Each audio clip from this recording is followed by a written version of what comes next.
Good morning. অনেক দিন পর আবার চলে এসেছি তোমাদের কাছে। আজ হলো রবিবার, আর রবিবারে আমি বিছানার চাদর চেঞ্জ করি। সব রবিবার নয়, 15 দিন অন্তর অন্তর, এটা তো তোমরা জানোই।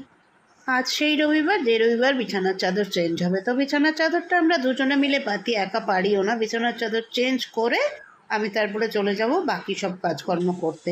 ছুটির দিন তো যত আর কি এলিয়ে ঢেলিয়ে কাজকর্ম করা, অলস অলস একটা দিন। তার মধ্যে আবার বাইরে পড়ছে বৃষ্টি, আর তো কথাই নেই। এরকম ওয়েদার যদি ছুটির দিনে হয় তাহলে আর কি চাই বলো। তার সঙ্গে একটু সুন্দর করে ভালো করে রান্না বান্না, ওয়াও, জাস্ট জমে যাবে। সুন্দরী গো, দোহাই দোহাই মন করো না, আজ নিশীথে কাছে থাকো, না বলো না। সুন্দরী গো, দোহাই দোহাই মন করো না।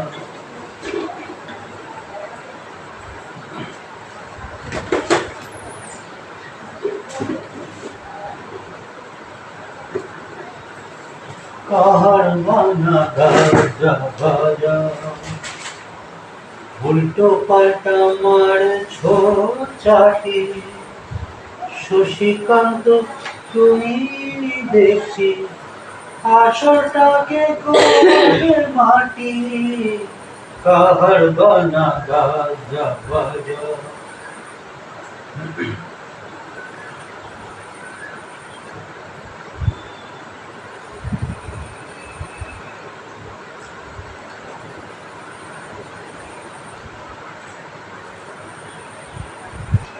ভাঙাটা আমার জন্য নিয়েছি।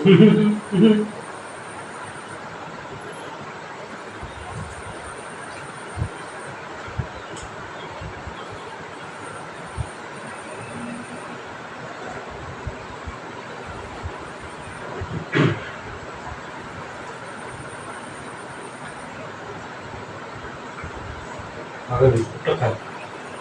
হ্যাঁ,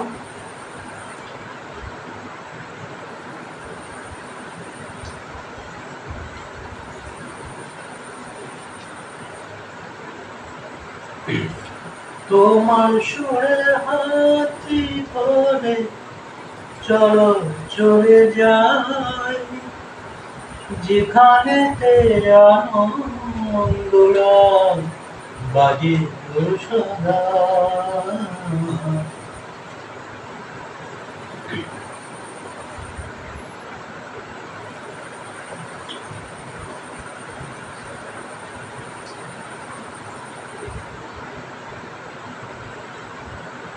আজকে এরকমই চলবে। মেঘ রোদ, মেঘ রোদ।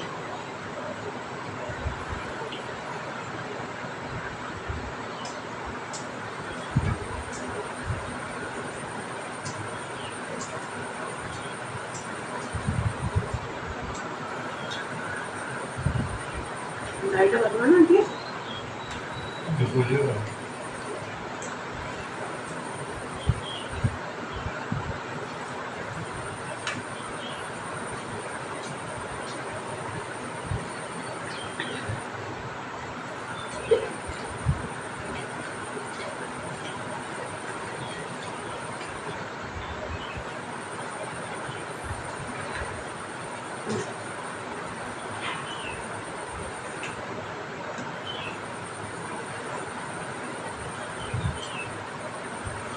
কড়া করছে চাটা না।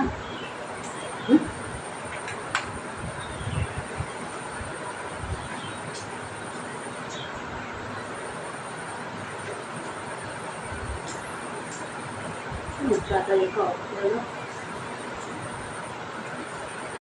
সানডে লাঞ্চ, বাইরে বৃষ্টির ওয়েদার, আর সেই সঙ্গে বানিয়ে নিলাম চিকেন আর আলু দিয়ে ওই ওয়ান পট মিল বলতে পারো, চিকেন পোলাও বলতে পারো, যা বলবে তাই, কিন্তু খেতে খুব টেস্টি হয়েছে। আর এর সাথে পল্লব বানিয়েছে রায়তা। এই হচ্ছে আমাদের আজকে লাঞ্চের মেনু। রবিবারটা জমে পুরো ক্ষীর, দেখো কি সুন্দর হয়েছে দেখতে, আর খেতে তো অসাধারণ হয়েইছে। সঙ্গে শসা আর পেঁয়াজ কেটে নিয়েছি। চলো তাহলে লাঞ্চটা সেরে নিই, পরে আবার তোমাদের সঙ্গে দেখা করব। গল্প তো এখনো শুরু হয়েছে সবে, কতদিন বাদে শুরু। শুভ সকাল, গুড মর্নিং। আজ হচ্ছে মঙ্গলবার। মঙ্গলবার মানে হচ্ছে নিরামিষের দিন। আর নিরামিষ থাকলে অনুর উপর চাপ পড়ে, মানে সব বাসন আলাদা করে ধোয়া, আগের দিন রাতে ধুয়ে রাখে, তারপর ঘর পর মোছা, আদার্স কিছু পরিষ্কার করা, সব এটির চাপটা বেশি থাকে। তারপর আবার অফিস বেরোনোর সব ব্যাপারটা আছে। তো আমি বললাম যে তুমি ছেড়ে দাও। তারপর আবার বৃষ্টি হচ্ছে, তো বৃষ্টি হলে কী হয়, জলে আমাদের বারান্দাটা আছে, ওখানে দরজার নিচ দিয়ে জল ঢোকে। টোটাল জলটা মুছলো, মুছে স্নান করলো, পুজো করলো, সব আনুষঙ্গিক যা ছোটো ছোটো কাজ থাকে সবই করলো। এবার আমি তাই বললাম যে তুমি একটু রেস্ট নাও। রেস্ট বলে তো কিছু নেই, রবিবারের চাপটা, এই মঙ্গলবারের চাপটা বেশিই থাকে। ওই জন্য বললাম যে তুমি রেস্ট নাও, আমি চাটা করি। ওই জন্য এখন আমি চায়ের সরঞ্জাম রেডি, চলো চাটা করি। কারণ এখন বাজে 7টা বাজতে 2 মিনিট বাকি।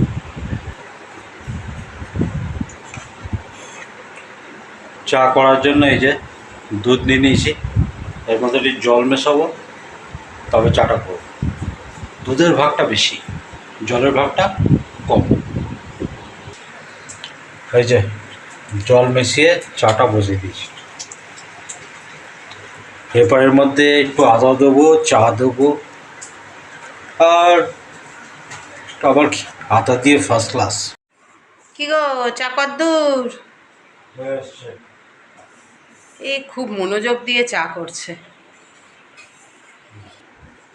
বেকারির গাড়ি থেকে আমি নিলাম এই নিমকিটা। আমার তো একটু নিমকির প্রতি আকর্ষণ আছে, তোমরা জানোই। আরেকজন কি নিয়েছে দেখো। তোমরা কারা কারা এখনও এগুলো খাও? এই দেখো বাপুজি কেক। এটা বাপুজির নয়, এটা বেঙ্গলের। বললো চায়ের সাথে এই কেকটা খাবো।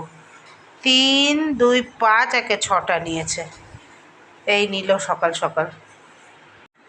চা করা কমপ্লিট হয়ে গেছে। এবার চায়ের সাথে কী নিয়েছি দেখো। এবার সাধারণত যেটা হয়, কারণ পুরোনো দিনের জিনিসগুলোই মনে পড়ে কিছু খাওয়ার ক্ষেত্রে, সে যে কোনো বিষয়ে হোক না কেন। তো ব্যাপারটা হচ্ছে, এবার অনেক দিন কেক খাওয়া হয় না, আর কেক খেলে আমি ওই ক্রিম কেকগুলো পছন্দ করি না। এই বাপুচি, তারপরে তো বালিশ কেক, তারপরে আর ছোটো বেকারি, মোটামুটি বেকারি কেকগুলো আর কি।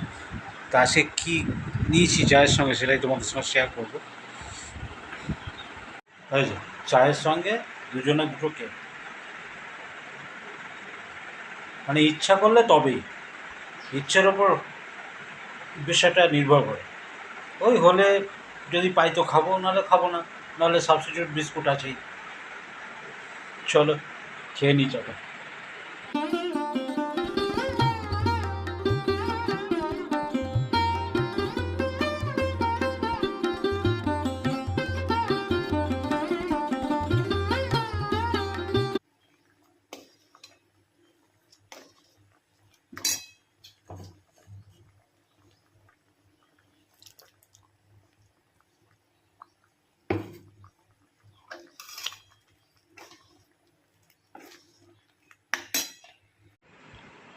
সন্ধ্যেবেলায় সন্ধে দিয়ে বসেছিলাম, ম্যাডাম এসে বলছেন চোখ বন্ধ করতে।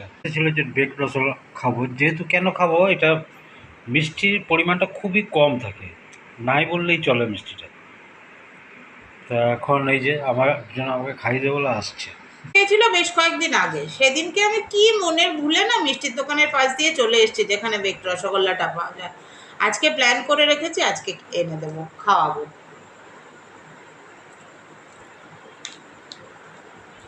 আর এটার মিষ্টির পরিমাণটা খুবই কম, মানে সুগার ফ্রি বলতে পারো। দারুণ খেতে। খুশি তো? তুমি খুশি হলেই আমিও খুশি। এই যে আমারটা।